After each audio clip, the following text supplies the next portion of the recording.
Historia 1. El visitante de Mixquic. Mi nombre es Miguel y llevo más de 20 años trabajando como sepulturero en el Panteón de San Andrés Mixquic. Aquí, la muerte no es un final sombrío, sino una parte vibrante de la vida, especialmente durante la Noche de Muertos. Para la gente es una fiesta de luz, color y recuerdo. Para mí es mi oficina, mi segundo hogar, un lugar donde los vivos y los muertos parecen rozarse. Pero aquella noche, hace ya unos años, el roce se volvió algo más, algo que todavía me eriza el vello de la nuca. Era el 2 de noviembre. El cementerio estaba abarrotado, un mar de velas parpadeantes que iluminaban las tumbas, ofrendas de cempasúchil y copal por doquier. El aire vibraba con los mariachis, las risas de los niños y el murmullo de las oraciones. Yo estaba revisando las últimas tumbas del sector antiguo, asegurándome de que las velas estuvieran bien puestas y que nadie hubiera dejado basura. En medio de ese torbellino de vida vi una figura. Estaba de pie, inmóvil, junto a un mausoleo de piedra ennegrecida por el tiempo, uno de los más viejos, casi olvidado. No era la postura de alguien que lloraba a un ser querido, ni la de un turista curioso. Era una quietud antinatural. Llevaba un sombrero de ala ancha que le ocultaba el rostro y una especie de capa oscura que se fundía con las sombras de la noche. Pensé que era algún rezagado, quizás alguien que se había extraviado, pero algo en su silueta, demasiado alta, demasiado delgada, me hizo dudar. A medida que me acercaba a la zona, el bullicio del cementerio comenzó a desvanecerse para mí, como si un velo invisible se interpusiera entre aquel rincón y el resto de la celebración. El sonido de los mariachis se volvió un eco distante, las risas se silenciaron. Un frío repentino me caló hasta los huesos, a pesar de las miles de velas encendidas. El dulzón aroma del cempasúchil, que antes me había parecido reconfortante, ahora se sentía pesado, casi asfixiante, mezclado con un hedor a tierra húmeda y algo más, algo antiguo y mineral, como el olor de una tumba recién abierta pero más intenso. Sentí una presión en el pecho, como si el aire se hubiera vuelto denso. La figura seguía allí, inmóvil, pero ahora sentía sus ojos sobre mí, aunque no pudiera verlos. Era una sensación de ser observado, de ser el único punto de interés en un universo que se había contraído a ese mausoleo y a mí. Decidí ignorarlo, convencido de que mi imaginación me estaba jugando una mala pasada. Me agaché para recoger una flor de cempasúchil caída de una ofrenda cercana, pero cuando me incorporé, la figura estaba mucho más cerca. No la había visto moverse, simplemente estaba allí, a unos pocos metros de mí. El sombrero seguía ocultando su rostro, pero podía sentir una intensidad gélida emanando de ella. Mi corazón se desbocó. Intenté hablar, preguntar si necesitaba ayuda, pero las palabras se me quedaron atascadas en la garganta. Fue entonces cuando la figura levantó una mano, larga y huesuda, cubierta por la tela oscura de la capa. No me tocó, pero el aire alrededor de su mano se sintió aún más frío, como si la misma vida estuviera siendo succionada. Y luego, un susurro. No era una voz humana, era un sonido gutural, áspero que vibraba en el aire y en mis propios huesos. No entendí las palabras, pero la lengua era ancestral, olvidada, algo que mi mente no podía procesar, pero que mi alma reconocía como antiguo y terrible. Un escalofrío me recorrió de pies a cabeza. Aunque no comprendí el significado literal, el mensaje era claro. Era una advertencia, una premonición, un eco de algo que no pertenecía a nuestro tiempo, algo que me decía que yo no estaba solo en aquel lugar y que la frontera entre la vida y la muerte era mucho más permeable de lo que creía. La figura bajó la mano tan lentamente como la había levantado y luego, sin un sonido, sin un movimiento perceptible, simplemente desapareció. No se desvaneció, no se alejó, simplemente dejó de estar allí. Me quedé solo, temblando, el frío aún anclado en mi cuerpo, el hedor persistente y el eco de aquellas palabras incomprensibles resonando en mi cabeza. Volví a escuchar los mariachis, las risas, el murmullo de la gente, pero ya no era lo mismo. La Noche de Muertos, para mí, se transformó. Ahora, cada año, cuando las velas iluminan las tumbas y el cempasúchil perfuma el aire, no puedo evitar buscar entre las sombras esperando ver de nuevo al visitante de Mixquic. No sé qué me dijo, pero sé que su mensaje no era para mí, sino para algo que está por venir, o quizás para algo que ya está aquí, esperando su momento entre los vivos y los muertos. Y esa incertidumbre es un frío que ninguna vela puede calentar. Historia 2. Historia 2. La sangre en la pared. Mi nombre es Mateo. Desde niño la muerte me ha fascinado, no de una manera macabra, sino como un historiador de mi propio linaje. He pasado años hurgando en archivos parroquiales, visitando cementerios olvidados, rastreando los últimos lugares de descanso de mis antepasados. Mi interés siempre ha sido entender no solo cómo vivieron, sino cómo murieron y dónde fueron sepultados. Por eso, cuando heredé la vieja casa de campo en Extremadura, aquella donde mi tatarabuelo, Elías, encontró su fin de forma brutal, lo sentí menos como una carga y más como una peregrinación.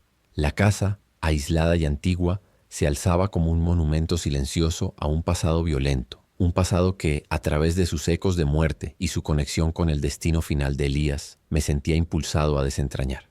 Llegué a finales de otoño. El aire era fresco, el silencio profundo. La casa llevaba décadas vacía, llena de polvo y el aroma del abandono. Mi primera tarea fue limpiar el estudio, precisamente la habitación donde Elías fue asesinado. Los lugareños hablaban de ello en voz baja, un crimen brutal y sin resolver que había marcado a la familia durante generaciones, un funeral en el que más que lágrimas hubo un silencio cargado de preguntas. Mientras barría el suelo de madera, noté una tenue decoloración rojiza en las viejas tablas cerca de la chimenea. Era casi imperceptible, oculta bajo capas de mugre, pero estaba allí. Lo atribuí a vino viejo o a óxido, un engaño de la luz, pero la imagen se quedó grabada en mi mente. Las primeras noches fueron inquietantes. La casa gemía y suspiraba con el viento, pero pronto otros sonidos comenzaron. Suaves golpes sordos desde el piso de arriba, como si algo pesado fuera arrastrado. Un raspado rítmico e insistente, proveniente del estudio. Iba a investigar, pero no encontraba nada. El aire se volvió pesado, especialmente en el estudio. No era solo el frío de una casa vieja y sin calefacción.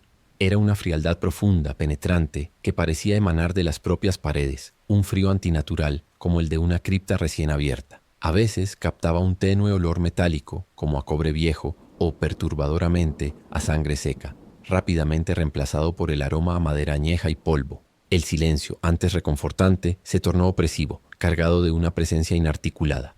Me sentía observado, juzgado, como si la propia casa guardara un agravio, un luto eterno. Una noche, los sonidos se intensificaron.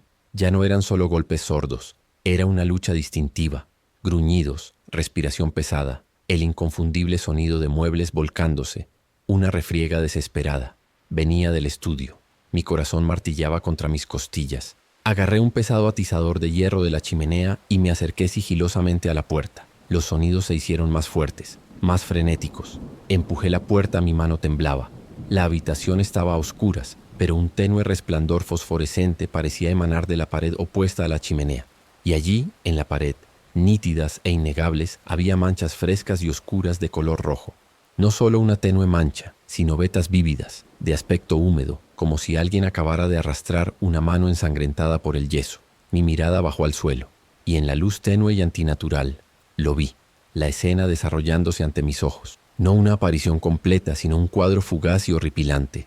Una sombra, alta y forcejeando, presionada contra la pared, y otra, empuñando algo pesado, descendiendo sobre ella. Los sonidos de un último jadeo ahogado llenaron la habitación, seguidos de un golpe seco y nauseabundo. El aire se volvió imposiblemente frío, robándome el aliento.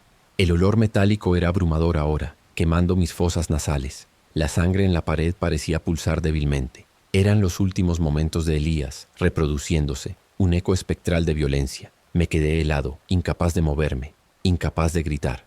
Luego, tan rápido como había aparecido, la visión se desvaneció. La habitación estaba a oscuras una vez más. Los sonidos habían desaparecido. El frío permaneció, un toque espectral persistente. Tropecé hacia atrás, mi mente tambaleándose. Encendí una lámpara. Mis manos temblaban tan violentamente que casi la dejó caer. La pared estaba desnuda, el yeso limpio, sin rastro de la sangre. Las tablas del suelo estaban polvorientas, la tenue decoloración rojiza seguía allí, pero nada más. Sin embargo, yo sabía lo que había visto, sabía lo que había oído.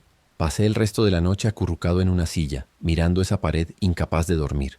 Todavía vivo en esa casa, Dark. Intenté venderla, pero no pude. Es como si Elías, o lo que sea que se aferra aquí, no me dejara ir. Cada noche escucho los sonidos, cada noche siento el frío. Y a veces, cuando el silencio es más profundo, capto ese aroma metálico, un recordatorio de que la sangre en la pared, aunque invisible, siempre está ahí, esperando ser recordada, esperando que algo o alguien encuentre justicia o quizás la ejecute. La casa es una tumba y yo soy su guardián involuntario, atado a una muerte que se niega a permanecer enterrada. Historia 3. Historia 3. El expediente fantasma. Mi nombre es Ricardo y soy detective. Llevo 25 años en el cuerpo, los últimos 10 en el pequeño pueblo de Harmony Creek, Montana. Aquí, la vida transcurre lenta, predecible. La comisaría es un edificio de piedra y madera, más viejo que yo, con sus propias manías, tuberías que gimen, corrientes de aire que silban como voces lejanas. La mayoría de mis turnos de noche son rutinarios: papeleo, café y el silencio roto solo por el chirrido ocasional de la silla. He visto cosas, claro, cosas que te hacen cuestionar la naturaleza humana, pero nunca nada que me hiciera cuestionar la naturaleza de la realidad misma. Hasta aquella noche de invierno. Era cerca de la 1 de la madrugada. Había terminado de organizar unos informes y me levanté para estirar las piernas. Cuando regresé a mi escritorio lo vi. Sobre la superficie de madera, donde yo juraría que no había nada antes, reposaba un expediente. No era un archivo actual. La carpeta de cartón estaba amarillenta, las esquinas deshilachadas, cubierta por una capa fina de polvo que delataba su antigüedad. Era un caso frío, uno de esos que se guardan en el archivo muerto del sótano, el caso Harper, Emily. Un asesinato sin resolver de hace casi 50 años. La víctima, una joven desaparecida y hallada muerta en los bosques cercanos. Lo más inquietante era que el expediente estaba abierto, desplegado en la página del informe forense. No había nadie más en la comisaría, y yo no lo había tocado en años. Un escalofrío me recorrió la espalda, no solo por el frío habitual de la noche, sino por una sensación de presencia. El aire en la oficina se volvió denso, pesado, como si la misma atmósfera estuviera cargada de una expectación silenciosa. El olor a papel viejo y polvo que normalmente ignoraba ahora se mezclaba con un aroma tenue, casi imperceptible, a tierra húmeda y hojas en descomposición. Un olor que me recordó a los bosques de otoño donde Emily Harper fue encontrada. Sentí un peso en el pecho, una opresión que me dificultaba respirar con normalidad. El silencio de la noche, que antes era mi compañero, se transformó en algo ominoso, un telón de fondo para lo que estaba por venir. Mis ojos no podían apartarse del expediente abierto. De repente, el viejo teletipo, que llevaba años sin usarse y estaba desconectado de la red, cobró vida. Con un chirrido metálico y un clac, clac, clac rítmico, el rodillo comenzó a girar y la cinta de papel blanco a avanzar. Me quedé helado, observando cómo las letras se imprimían solas. Al principio, eran una serie de caracteres aleatorios, como si la máquina estuviera probando su voz. Pero luego, las palabras empezaron a tener sentido. No, me, encontraron a tiempo. Mi corazón dio un vuelco. Aquello era imposible. El teletipo no estaba conectado a nada. Las palabras seguían apareciendo, lentas y deliberadas. El, pozo, cercano, al, arce, viejo. Mis ojos se abrieron de par en par. El informe del caso Harper mencionaba un pozo abandonado cerca de un viejo arce, un lugar que había sido rastreado pero donde nunca se encontró nada relevante. El clac, clac, clac se volvió más insistente, más frenético. El, hombre, del, reloj, de, bolsillo. Recordé un detalle menor del expediente. Un testigo había mencionado a un hombre desconocido con un reloj de bolsillo de plata cerca de la zona días antes de la desaparición de Emily, pero la pista nunca llevó a nada. Las palabras continuaron, una tras otra, formando frases cortas y fragmentadas, pero cargadas de un significado escalofriante. No, fue el carpintero. Ese era el principal sospechoso en la época. Un hombre que fue interrogado exhaustivamente pero nunca acusado. La máquina parecía estar corrigiendo la historia, revelando una verdad que había permanecido oculta durante décadas. El frío en la oficina se hizo insoportable. Un frío que calaba hasta los huesos, como si la misma muerte estuviera sentada a mi lado, dictando su testimonio. El olor a tierra y descomposición se intensificó, casi asfixiante. Las luces parpadearon violentamente, y por un instante juraría haber visto una sombra fugaz, alta y delgada, de pie junto al teletipo, inclinándose sobre él como si estuviera observando las palabras que se imprimían. Un susurro helado apenas audible pareció rozar mi oído, una voz femenina, débil, que solo dijo «justicia». El clac, clac, clac cesó tan abruptamente como había comenzado. El teletipo se quedó en silencio, la cinta de papel colgando, llena de los mensajes crípticos. Las luces se estabilizaron. El frío, aunque disminuido, permaneció como un eco. Me quedé allí, inmóvil, mirando la cinta de papel con las palabras impresas. No había explicación lógica. El expediente de Emily Harper estaba sobre mi escritorio, abierto. Las pistas del teletipo eran demasiado específicas, demasiado precisas para ser una coincidencia. Esa noche, la vieja comisaría de Harmony Creek se convirtió en un puente entre los vivos y los muertos, y yo, Ricardo, el detective escéptico, me encontré en el centro de un caso que se negaba a permanecer enterrado. Todavía tengo esa cinta de papel. A veces por las noches, cuando el silencio es más profundo, creo escuchar el tenue clac, clac, clac del teletipo, llamándome, recordándome que hay casos que no se cierran con un sello, sino con la voz de una víctima que busca justicia más allá de la tumba. Y sé que Emily Harper, o lo que sea que se comunicó conmigo, no descansará. Historia 4. El accidente recurrente. Mi nombre es Javier, y siempre he sido un amante de la montaña, un explorador de lo olvidado.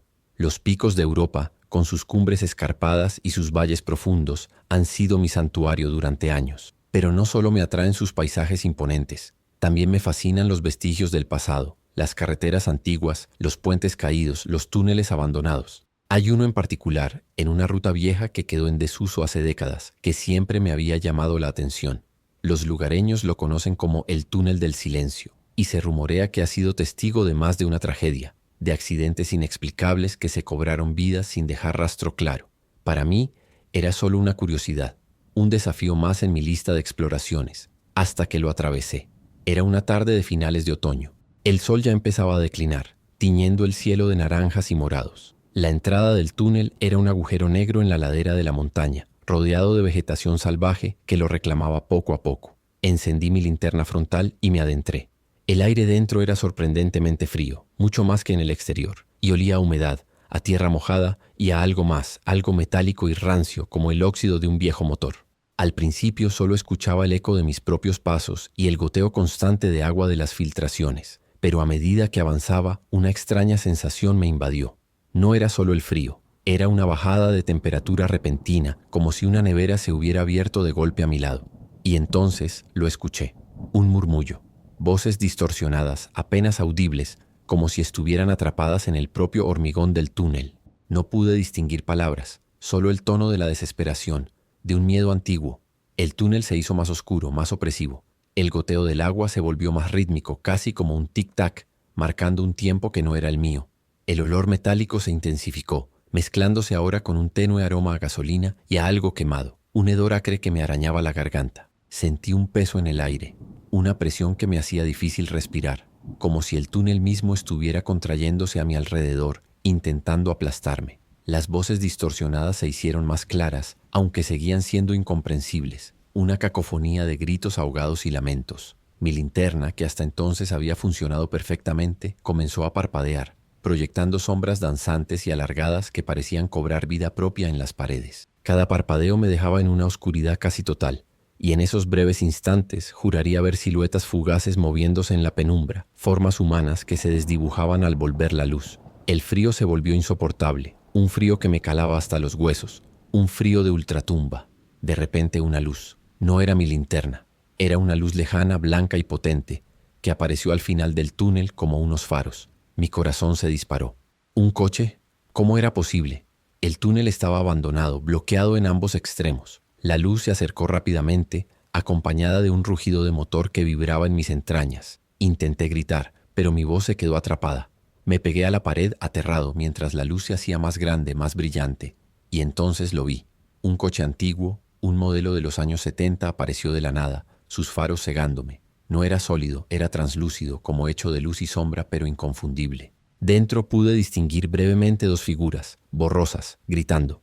El coche se dirigía directamente hacia mí, a una velocidad vertiginosa. El rugido del motor se convirtió en un chirrido agudo de neumáticos, un sonido metálico de chapa retorciéndose, y un impacto brutal que resonó en todo el túnel, un estruendo que me hizo caer de rodillas cubriéndome la cabeza. El olor a gasolina y quemado se volvió abrumador, y por un instante sentí el calor de las llamas, el dolor de un impacto que no era mío.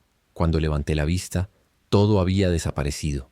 El túnel estaba a oscuras de nuevo, solo iluminado por el débil parpadeo de mi linterna. El silencio regresó, pero no era el mismo silencio. Era un silencio cargado, pesado, como si el eco de la tragedia aún vibrara en el aire. El frío persistía, y el olor a metal y quemado se aferraba a mi ropa, a mi piel. Salí del túnel corriendo, sin mirar atrás, sin importarme el terreno rocoso. No volví a mirar el túnel, ni siquiera cuando llegué a la boca. Desde entonces no puedo pasar por un túnel sin sentir ese frío, sin escuchar esos murmullos. Sé lo que vi, sé lo que sentí. El túnel del silencio no es solo un pasaje abandonado, es un bucle temporal, un lugar donde la muerte se repite una y otra vez, atrapada en un instante de terror. Y yo, Javier, fui testigo de ello. Y a veces por las noches, cuando cierro los ojos, veo esos faros acercándose y siento el impacto, el grito ahogado y el frío de una muerte que no me perteneció, pero que me marcó para siempre. El túnel sigue allí, esperando al próximo que se atreva a cruzarlo, esperando repetir su macabro espectáculo. Historia 5. El lamento del convento. Soy el padre Anselmo. Llevo más de 30 años sirviendo a Dios, y en ese tiempo he visto la fe en sus muchas formas, la esperanza, el dolor, y por supuesto la muerte. He oficiado incontables funerales, he confortado a los moribundos, y he visitado tantos cementerios que sus nombres se confunden en mi memoria. Mi vocación me ha llevado a lugares sagrados y a otros donde la santidad parece haberse marchado hace mucho tiempo. Uno de esos lugares es el antiguo convento de Santa Clara en Guanajuato, México. Un edificio imponente, de piedra oscura y patios silenciosos que lleva décadas abandonado. La gente del pueblo habla de él en susurros, de monjas enterradas vivas en sus muros, de un pasado cruel que se niega a descansar. Fui enviado allí por la diócesis para evaluar su estado, con la idea de quizás restaurarlo o, si no, desconsagrarlo. Pero lo que encontré entre sus muros no era solo polvo y decadencia, era un lamento. La primera vez que crucé el umbral, el silencio me golpeó. No era un silencio pacífico, sino uno denso, cargado, como si absorbiera todo el sonido. El aire era frío, a pesar del sol de la tarde, y olía a humedad, a piedra vieja y a algo más. Un aroma tenue pero inconfundible, a cera de vela rancia y a incienso quemado, como el de una misa que nunca terminó. Mientras exploraba el claustro principal, con sus arcos rotos y sus fuentes secas, un sonido me detuvo en seco. Un canto. Gregorianos, suaves, apenas audibles pero inconfundibles. Provenían de la capilla que estaba al final del pasillo. Me quedé inmóvil escuchando. No había nadie más en el convento, lo había comprobado. Las voces eran femeninas, etéreas, y se elevaban y caían con una melancolía profunda, como un coro de ultratumba. Lo atribuía a la acústica del lugar, a mi propia imaginación, pero el vello de mis brazos se erizó.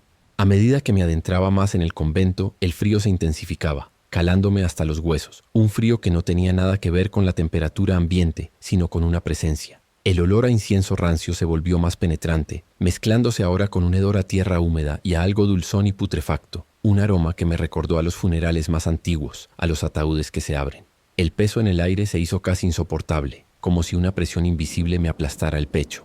Los cantos gregorianos se volvieron más claros, más nítidos, y ahora podía distinguir lamentos y susurros entre las notas, voces que parecían suplicar, llorar. Mi linterna, que hasta entonces había funcionado perfectamente, comenzó a parpadear, creando sombras danzantes que parecían moverse con una intencionalidad propia. Sentía una mirada constante sobre mí, una sensación de ser escrutado desde cada rincón oscuro, desde cada celda vacía. Era una atmósfera de duelo perpetuo, de una tristeza tan profunda que parecía haberse impregnado en la misma piedra del convento. Llegué a la sala capitular, un espacio grande y sombrío. Las luces de mi linterna parpadearon una última vez y se apagaron, dejándome en una oscuridad casi total. El frío se volvió gélido, paralizante, y entonces las vi, sombras. Al principio solo en la periferia de mi visión, figuras altas y delgadas, vestidas con hábitos oscuros, moviéndose silenciosamente entre los pilares. No eran sólidas, eran como jirones de oscuridad más densa, pero su forma era inconfundible. Los cantos gregorianos se elevaron a un crescendo mezclándose con un coro de lamentos y sollozos que llenaron la sala. Mi corazón martillaba en mi pecho. Me quedé inmóvil rezando. Y entonces una de las sombras se materializó, no por completo, sino con una claridad aterradora. Era una monja, su rostro pálido y demacrado, sus ojos hundidos y llenos de una tristeza infinita. Su hábito, aunque translúcido, era visible, y sus manos, delgadas y huesudas, se extendieron hacia mí. No me tocó, pero sentí su desesperación. Su boca se abrió, y aunque no emitió sonido audible, una voz resonó directamente en mi mente, clara como una campana, pero llena de un dolor ancestral. Revela nuestra verdad, Padre. Estamos enterradas. La injusticia nos consume. Diles que no fue por fe, sino por silencio. Su mirada se clavó en la mía, una súplica que trascendía el tiempo y la muerte. Luego, tan rápido como apareció, la monja espectral se desvaneció, y con ella, las otras sombras y los cantos. La sala capitular quedó en silencio, solo roto por el goteo de agua y mi propia respiración agitada. El frío, aunque disminuido, permaneció, un recordatorio de lo que había presenciado. Mi linterna volvió a encenderse con un parpadeo. Me quedé allí, temblando, las palabras de la monja resonando en mi cabeza. Revela nuestra verdad. Estamos enterradas. No sé qué verdad es esa, ni cómo revelarla, pero el peso de su lamento se ha posado sobre mí. He regresado del convento, pero el convento no me ha abandonado. Cada noche en el silencio de mi celda escucho los ecos de esos cantos, esos lamentos, y veo los ojos suplicantes de la monja. Sé que hay secretos enterrados en ese lugar, no solo bajo tierra, sino en la historia, en la memoria de esas almas. Y yo, Padre Anselmo, ahora soy el portador de una verdad que se niega a permanecer en la tumba, una verdad que me exige acción, una justicia que trasciende los siglos. El convento de Santa Clara no está abandonado, está habitado por un lamento que busca ser oído. Y Historia 6. Las células que no mueren. Mi nombre es Dr. Elías Torres. Soy patólogo forense en el Instituto de Investigación Médica de Boston. He pasado la mayor parte de mi vida profesional diseccionando la muerte, buscando respuestas en los tejidos y órganos de aquellos que ya no pueden hablar. Mi laboratorio es un santuario de la lógica y la ciencia, un lugar donde cada misterio tiene una explicación, por horrible que sea. He visto de todo: enfermedades raras, traumas inimaginables, los silenciosos estragos del tiempo.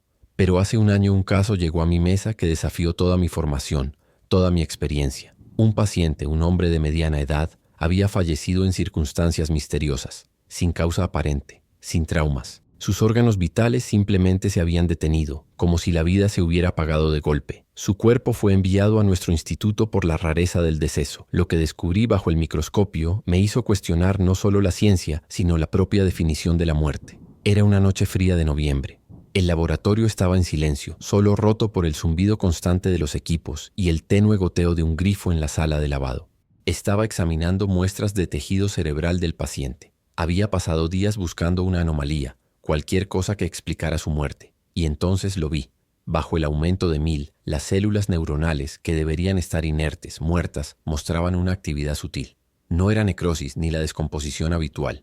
Era un movimiento, una vibración casi imperceptible, como si estuvieran pulsando con una vida residual. Al principio lo atribuía a un artefacto del microscopio, a un error en la preparación de la muestra, pero cuanto más ajustaba el enfoque, más claro se hacía. Las células se movían, no de forma caótica, sino con una especie de ritmo, una danza lenta y coordinada. Era inquietante, antinatural. El paciente llevaba muerto más de 72 horas. A medida que observaba, la atmósfera en el laboratorio comenzó a cambiar. El zumbido de los equipos, que antes era un fondo reconfortante, se volvió errático, subiendo y bajando de tono, como si la energía fluctuara. Las luces fluorescentes parpadearon débilmente, proyectando sombras danzantes que se alargaban y encogían en las paredes. Un frío repentino me caló hasta los huesos, un frío que no tenía sentido en un laboratorio con temperatura controlada. El olor a formaldehído y desinfectante, tan familiar, se mezcló con un aroma tenue, casi dulzón, pero a la vez metálico y rancio como el de la sangre vieja y algo orgánico en descomposición, pero no de un cuerpo, sino de algo más sutil, como una enfermedad que se manifestaba en el aire. Sentí una presión en el pecho, una opresión que me dificultaba respirar con normalidad, como si el aire se hubiera vuelto más denso, más pesado. La sensación de estar solo en el laboratorio se desvaneció, reemplazada por la certeza de una presencia, una observación silenciosa que me erizaba la piel. De repente la pantalla del microscopio se distorsionó, la imagen de las células se volvió borrosa y luego se aclaró, pero lo que vi me heló la sangre. Las células se movían ahora con una frenética actividad, no solo vibrando, sino extendiendo filamentos, conectándose entre sí, formando patrones complejos que se asemejaban a una red neural, pero una red que crecía y se retorcía con una vida propia y aberrante. Fue entonces cuando el equipo electrónico en el laboratorio comenzó a fallar en cascada. Las pantallas de los monitores se volvieron negras, los ventiladores se detuvieron con un gemido, y las luces fluorescentes se apagaron por completo, sumiendo la sala en una oscuridad casi total, solo rota por la luz de emergencia que apenas iluminaba mi mesa. El frío se volvió gélido, insoportable, y el olor a sangre vieja y descomposición se hizo abrumador, quemando mis fosas nasales. Y luego lo escuché, un susurro. No era una voz que viniera de fuera, sino que resonaba directamente en mi mente, clara y helada. No es la muerte, es el comienzo. Las palabras se repitieron, más fuertes, más amenazadoras. No lo entiendes. La enfermedad vive, se adapta, se propaga. Sentí una punzada aguda en la cabeza, como si algo intentara penetrar mi mente, mostrarme imágenes de un horror indescriptible, de una vida que se negaba a morir, de un parásito que se aferraba a la existencia más allá de los límites biológicos. La voz susurró una última advertencia cargada de una malicia antigua, y busca un nuevo huésped. Luego, tan abruptamente como había comenzado, Todo cesó. Las luces de emergencia se estabilizaron. El zumbido de los equipos regresó, aunque más tenue. El frío disminuyó, pero no desapareció del todo. La pantalla del microscopio volvió a la normalidad, mostrando las células inertes, muertas, como deberían haber estado desde el principio. No había rastro de la actividad frenética, ni de los patrones aberrantes. Me quedé allí, inmóvil, temblando, el sudor frío empapando mi frente. Destruí esas muestras. Las incineré personalmente, desobedeciendo los protocolos. No pude explicar lo que había sucedido, ni a mis colegas ni a mí mismo. El informe oficial declaró la causa de la muerte como desconocida, pero yo sé la verdad.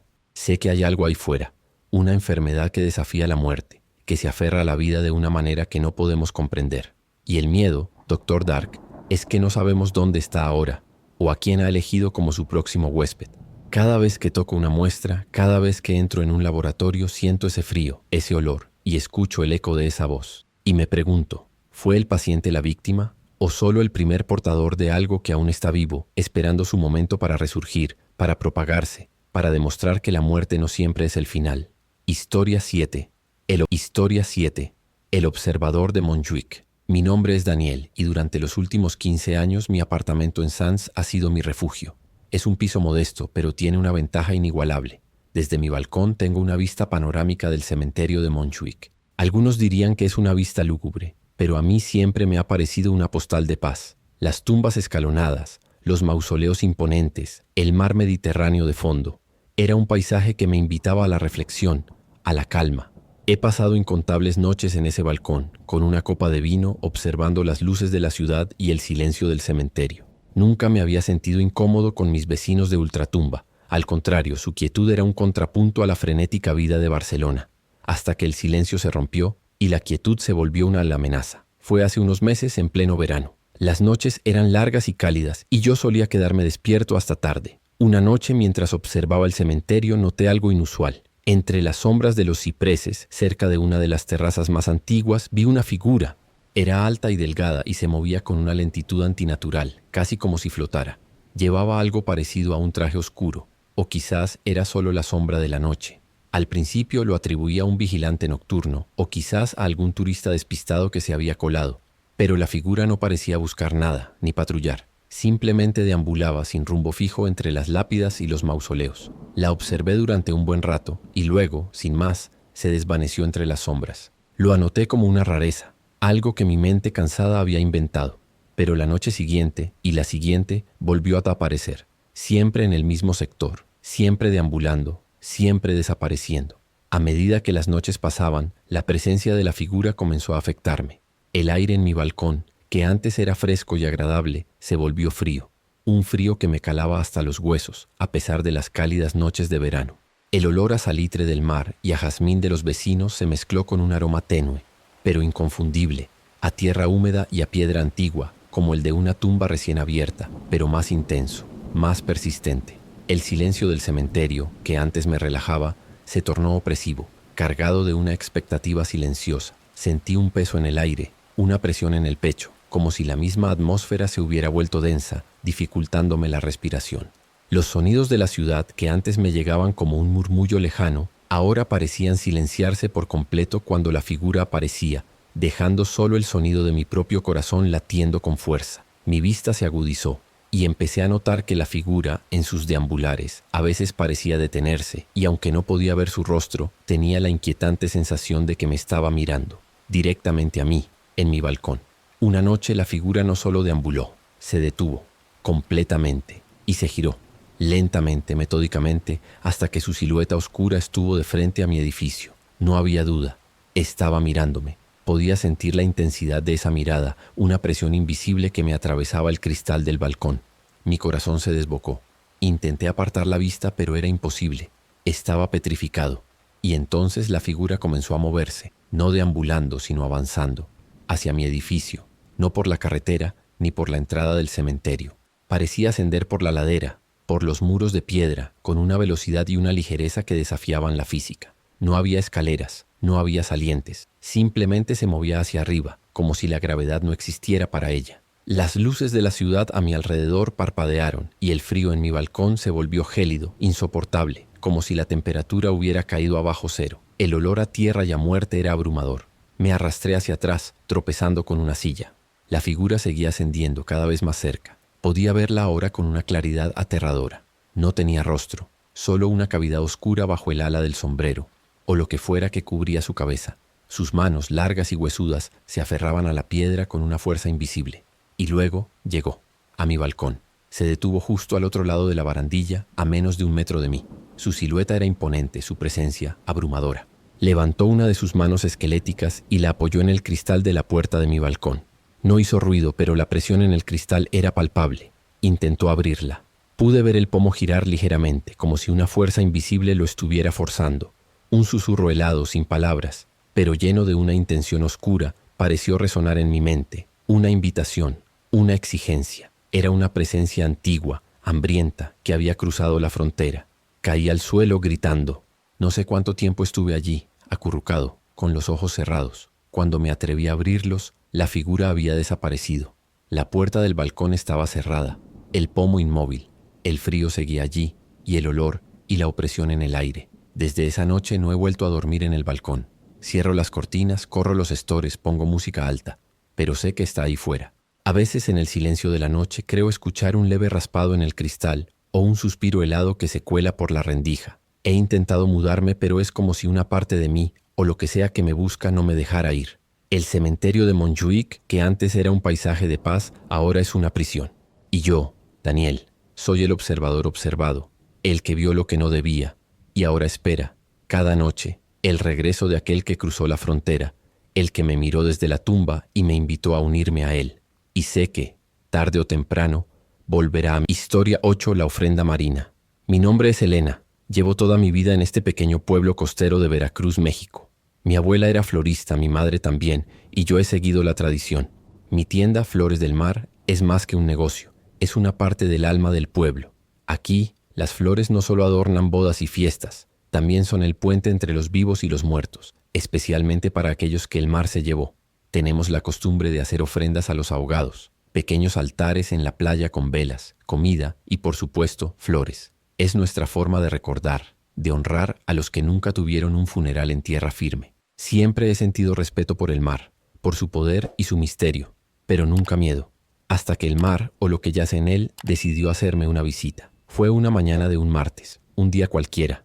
Estaba preparando un ramo de cempasúchil y bugambilias para una ofrenda a un pescador que había desaparecido hacía 1 mes. Las flores, recién cortadas, eran vibrantes, llenas de vida. Las coloqué en el mostrador, listas para envolver. Me giré un momento para buscar el papel y cuando volví la vista, algo no estaba bien.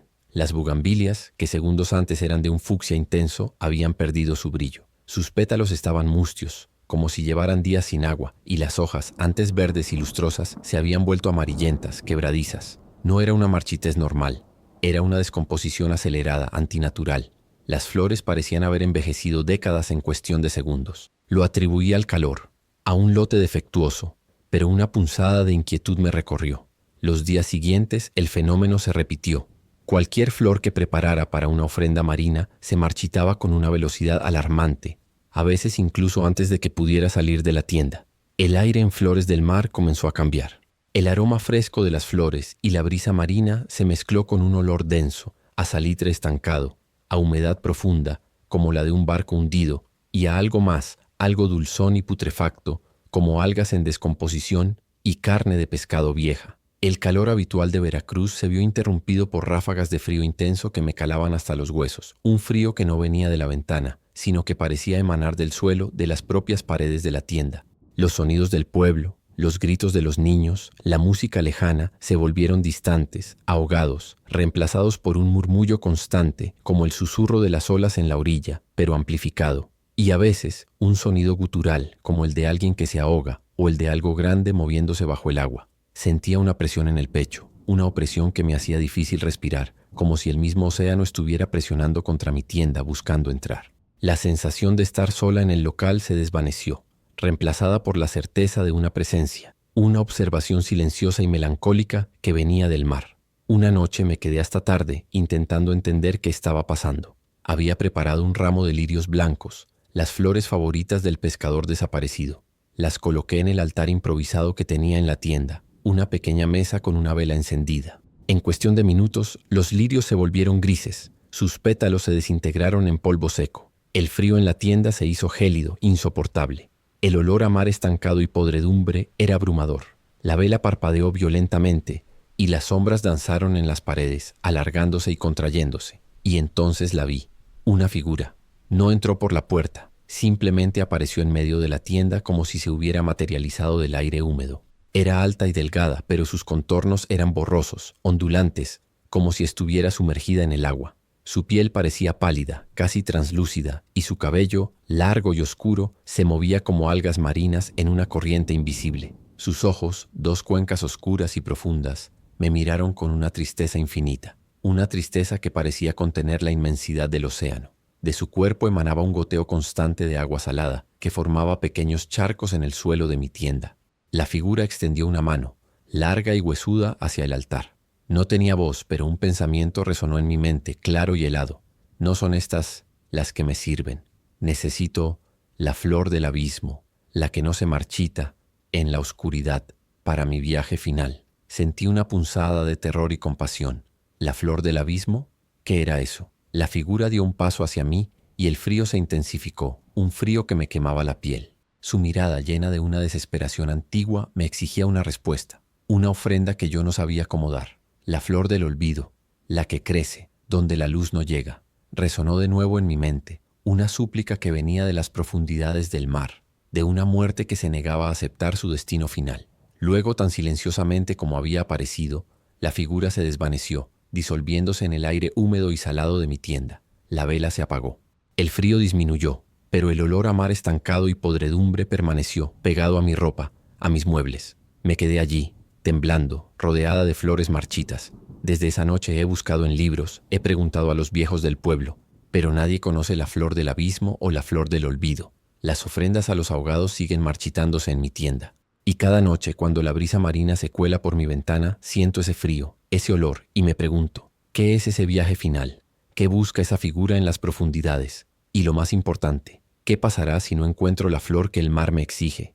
Porque sé que el mar no olvida a sus muertos, y que ellos, a su vez, no olvidan a los vivos que les deben una ofrenda, una que aún no he podido dar. Y esa incertidumbre, Dr. Dark, es un abismo más profundo que el propio océano. Historia 9. El motín de Alcatraz. Mi nombre es Miguel. Llevo casi 15 años trabajando como vigilante nocturno en la antigua prisión estatal de Alcatraz, en la bahía de San Francisco. La Roca, como la llaman.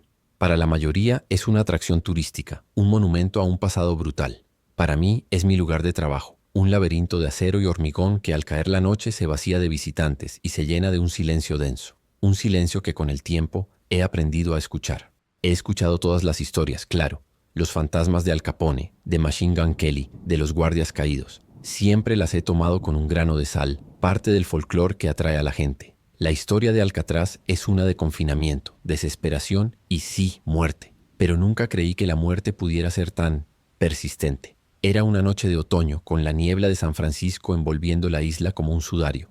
Estaba haciendo mi ronda habitual por el bloque D, el ala de segregación, un lugar que siempre me ha parecido el más frío y opresivo de toda la prisión. El único sonido era el de mis pasos resonando en el pasillo de celdas vacías. De repente un sonido, fuerte, metálico, inconfundible. Un clank seco como el de una celda cerrándose. Me detuve en seco. Miré a mi alrededor. Todas las celdas estaban abiertas, sus puertas de acero aseguradas para los turistas. No había nadie más en el bloque. Lo atribuí a la vieja estructura del edificio, al viento, a mi propia imaginación. Pero la punzada de inquietud que me recorrió no era imaginaria. A medida que continuaba mi ronda, el aire en el bloque D se volvió denso, pesado, como si la misma atmósfera estuviera cargada de una expectación silenciosa. El frío se intensificó, un frío que me calaba hasta los huesos a pesar de mi uniforme. No era el frío habitual de la bahía, era un frío de tumba, un frío que parecía emanar de las propias paredes de acero. El olor a salitre y humedad tan característico de la isla se mezcló con un hedor acre, metálico y dulzón que me recordó al óxido, al sudor y a la sangre vieja. Sentí una presión en el pecho, una opresión que me dificultaba respirar con normalidad, como si una multitud invisible me rodeara. Y entonces los sonidos comenzaron de nuevo. Primero, un murmullo lejano. Luego voces distorsionadas, gritos ahogados, el arrastrar de botas por el suelo de hormigón. Y de nuevo el clank de las celdas, pero esta vez no una, sino varias. cerrándose con una violencia sorda. Era como si la prisión estuviera cobrando vida, pero no la vida que yo conocía. Los sonidos se hicieron más claros, más insistentes. Podía distinguir gritos de órdenes, de súplicas, de desesperación. El eco de disparos secos y resonantes retumbó en el bloque, haciendo vibrar el acero bajo mis pies. Mi linterna, que hasta entonces había funcionado perfectamente, comenzó a parpadear, creando sombras danzantes que se alargaban y encogían, como si las figuras que las proyectaban se movieran con una agilidad frenética.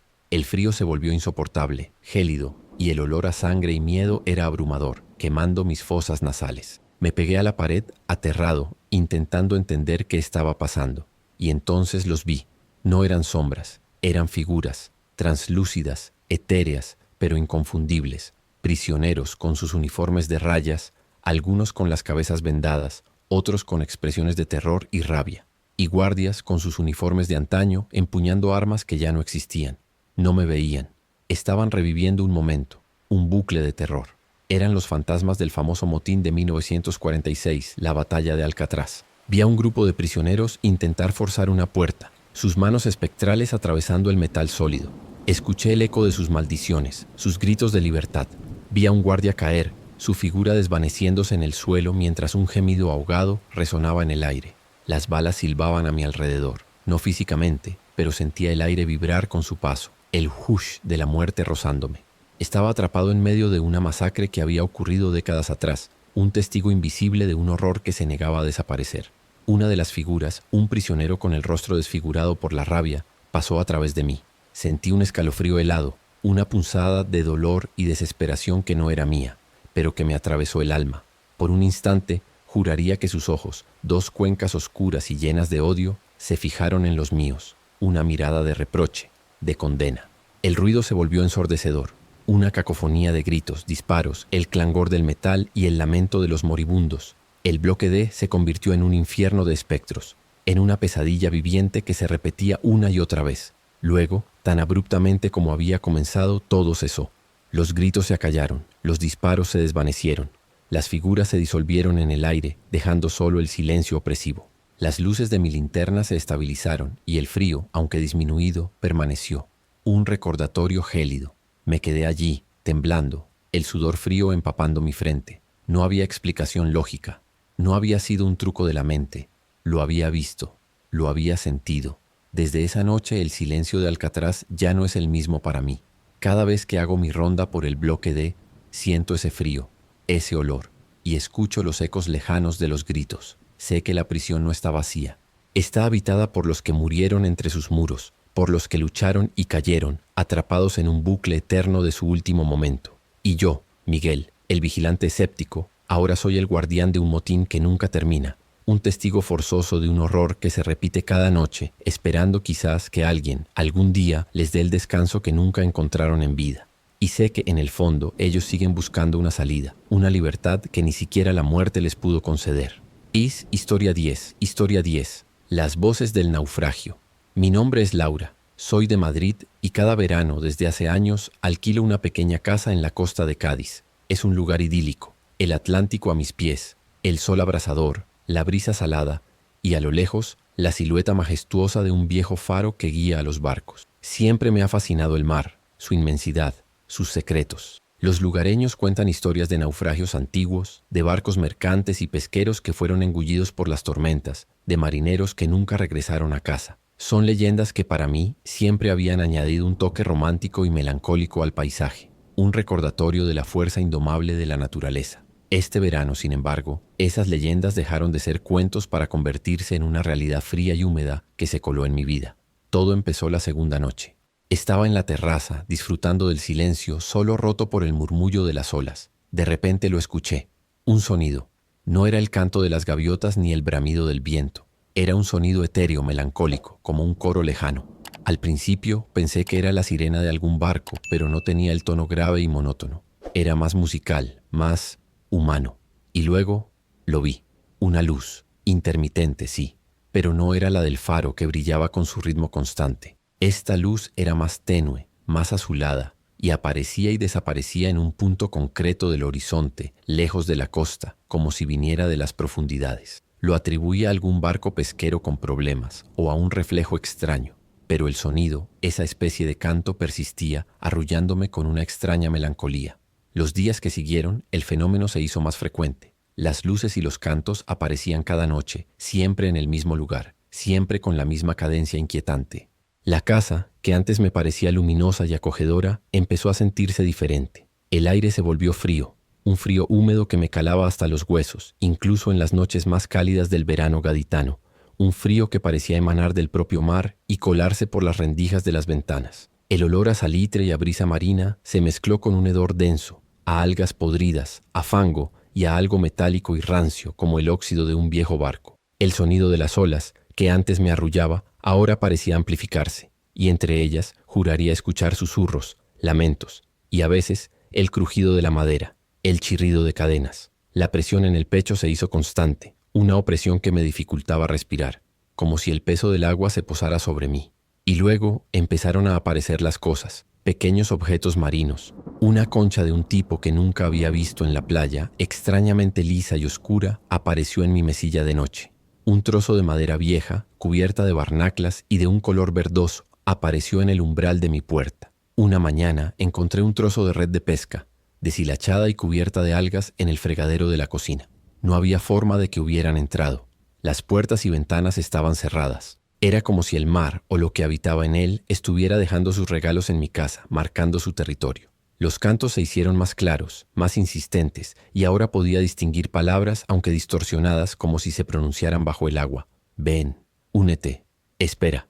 Una noche no pude más. Me armé de valor y me acerqué a la ventana de la terraza mirando hacia el mar. La luz azulada parpadeaba con una intensidad febril, y los cantos se elevaron a un crescendo, no ya melancólicos, sino urgentes, casi imperativos. El frío en la casa era gélido y el olor a podredumbre marina abrumador. La presión en mi pecho se hizo insoportable, como si mis pulmones se llenaran de agua, y entonces lo vi.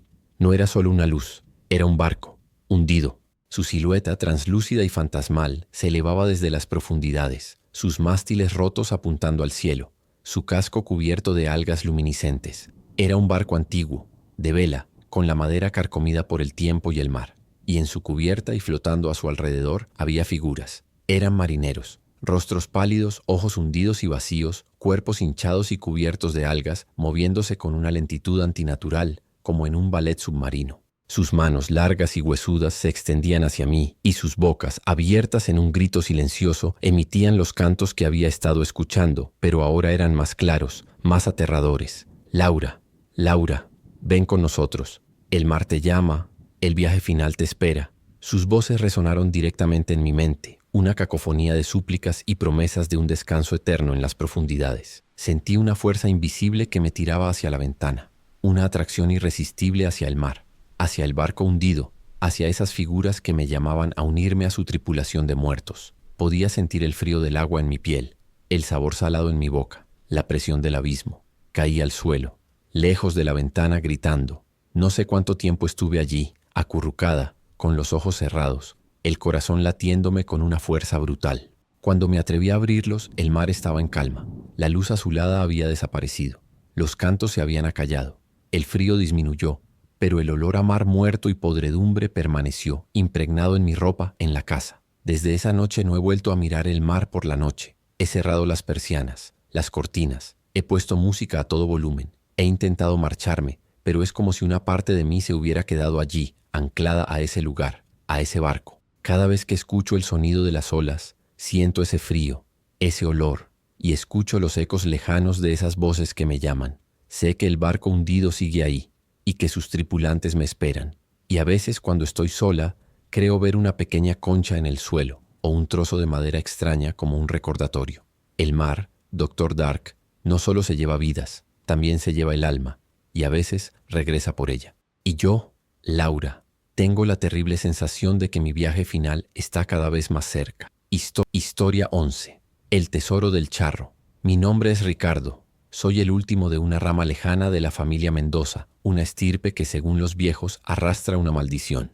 Mi abuelo siempre hablaba de la Hacienda de los Lamentos, una antigua tequilera en Jalisco, México, que fue la cuna de nuestra fortuna y al mismo tiempo el escenario de una serie de tragedias inexplicables. Quiebras repentinas, muertes prematuras, suicidios, desapariciones. La hacienda lleva abandonada más de 70 años, devorada por la maleza y el olvido.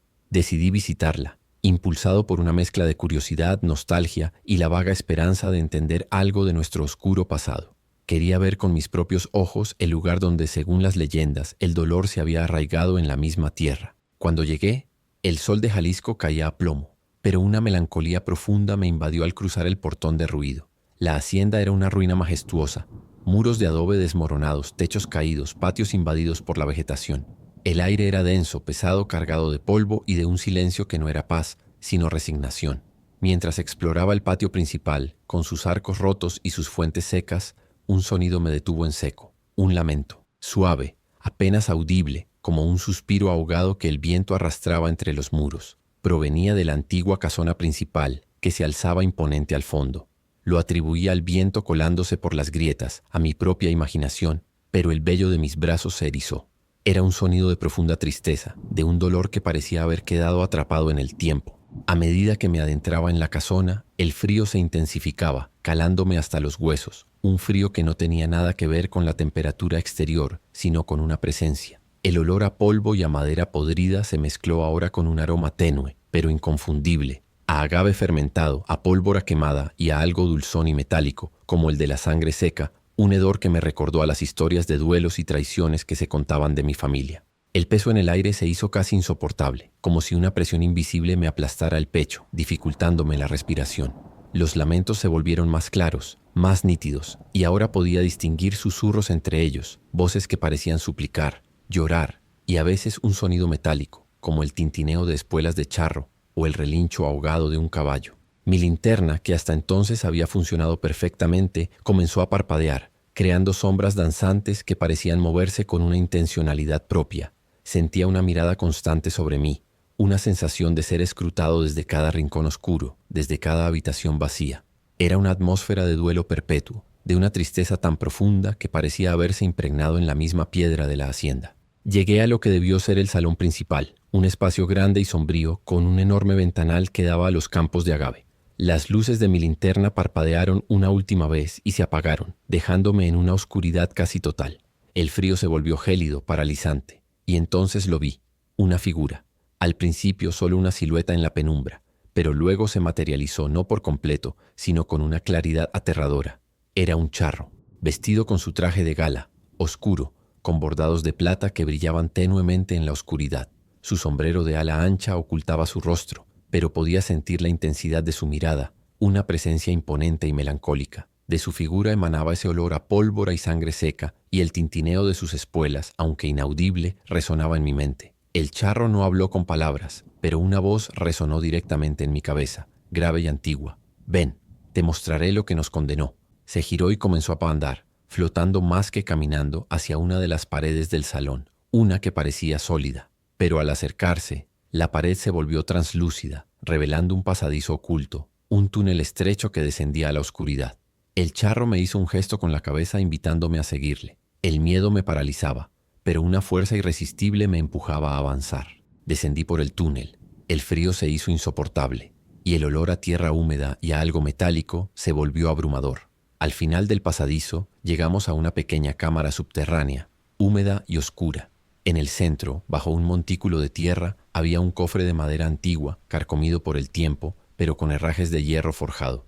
El charro se detuvo junto al cofre. Su mano espectral se posó sobre la tapa, y de nuevo su voz resonó en mi mente, esta vez con una advertencia clara y escalofriante. Aquí yace el tesoro de los Mendoza, oro y joyas, sí, pero también la maldición. Fue robado con sangre, y con sangre se pagó. Quien lo toque, quien lo reclame, heredará su dolor. La tragedia seguirá a tu estirpe como nos siguió a nosotros. La figura del charro se volvió más translúcida, sus contornos se desdibujaron, y pude ver a través de él, vislumbrando imágenes de duelos a muerte, de hombres cayendo, de mujeres llorando, de una fortuna manchada de sangre que había traído la ruina a mi familia. Sus ojos, ahora visibles, eran dos pozos de desesperación infinita, una advertencia que trascendía el tiempo. Luego, tan rápido como apareció, el charro se desvaneció, y con él, las visiones. La cámara subterránea quedó en silencio, solo rota por el goteo de agua y mi propia respiración agitada. El frío, aunque disminuido, permaneció, un recordatorio de lo que había presenciado. Mi linterna volvió hasta encenderse con un parpadeo. Me quedé allí, temblando, las palabras del charro resonando en mi cabeza. Quien lo toque, quien lo reclame, heredará su dolor. El cofre estaba allí, a mis pies, un tesoro maldito. No lo abrí, no me atreví. Regresé de la hacienda, pero la hacienda no me ha abandonado. Cada noche, en el silencio de mi casa, escucho los ecos de esos lamentos y veo los ojos desesperados del charro. Sé que hay un tesoro oculto en esa hacienda, pero también sé que está custodiado por una maldición que ha perseguido a mi familia durante generaciones. Y yo, Ricardo, ahora soy el portador de un secreto que me exige una elección: romper la maldición o sucumbir a ella. El tesoro sigue allí, esperando, y yo cada día siento su peso sobre mi alma, una herencia de dolor que se niega a descansar. Historia 12. El despertar. Historia 12. El despertar vudú. Mi nombre es Elías. Llevo más de 20 años como sepulturero en el cementerio de San Luis número 1 en Nueva Orleans. Para quienes no lo conocen, no es un cementerio cualquiera. Es un laberinto de tumbas elevadas, mausoleos centenarios y pasillos estrechos. Un lugar donde la historia y el misterio se entrelazan con la humedad del aire y el aroma a jazmín y a muerte. Aquí descansan personajes ilustres y también los olvidados. Y por supuesto, es un lugar impregnado de la esencia del vudú, con Marie Laveau, la reina del vudú, como su residente más famosa. He visto cosas, claro, sombras que se deslizan, susurros en el viento, ofrendas extrañas en las tumbas. Siempre lo he atribuido a la imaginación, al calor, a las leyendas que flotan en el aire de esta ciudad.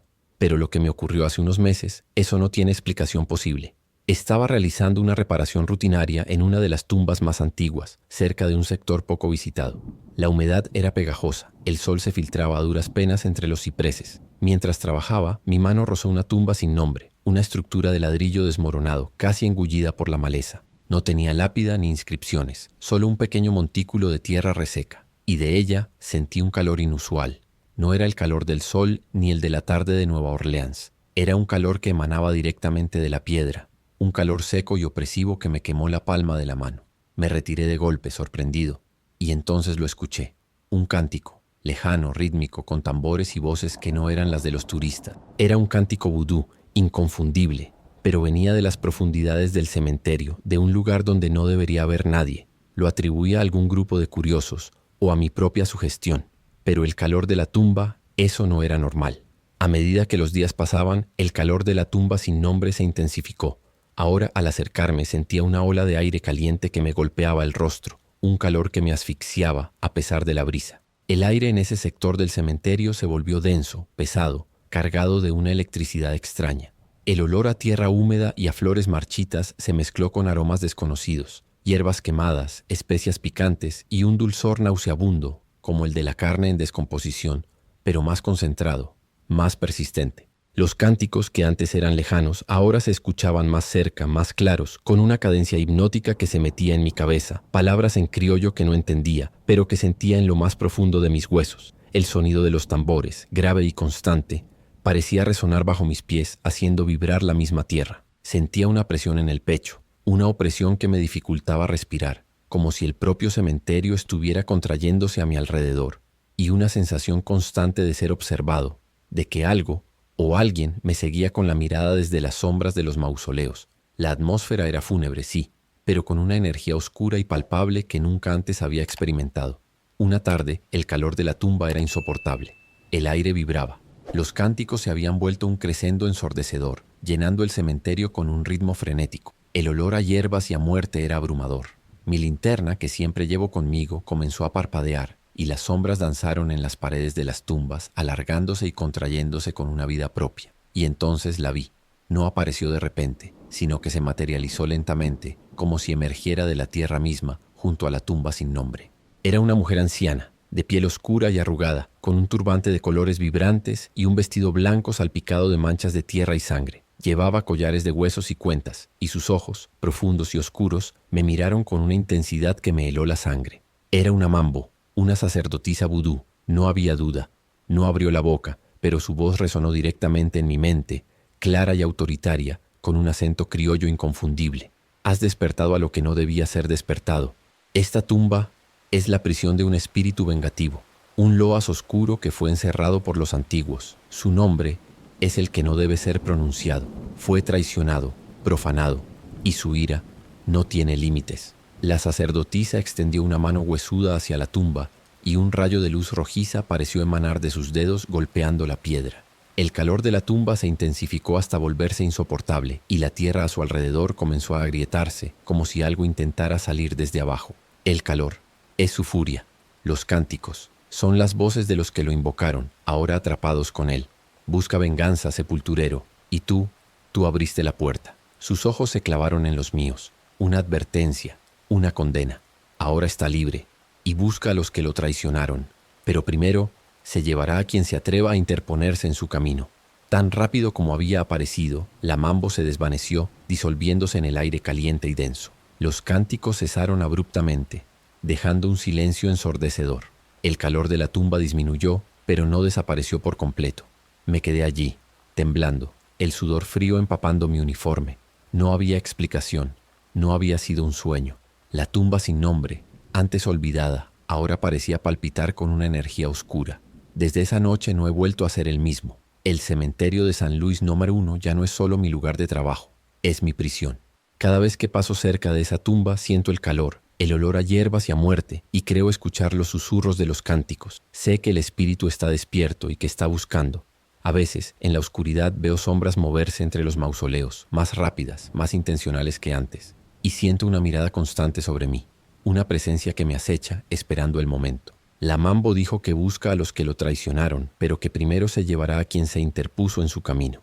Y yo, Elías, el sepulturero que abrió la puerta, sé que esa tumba sin nombre ahora tiene un guardián, y que ese guardián soy yo, esperando el día en que el espíritu vengativo decida que ha llegado mi hora de unirme a los que despertó. Y esa incertidumbre, Doctor Dark, es un tormento peor que la propia muerte.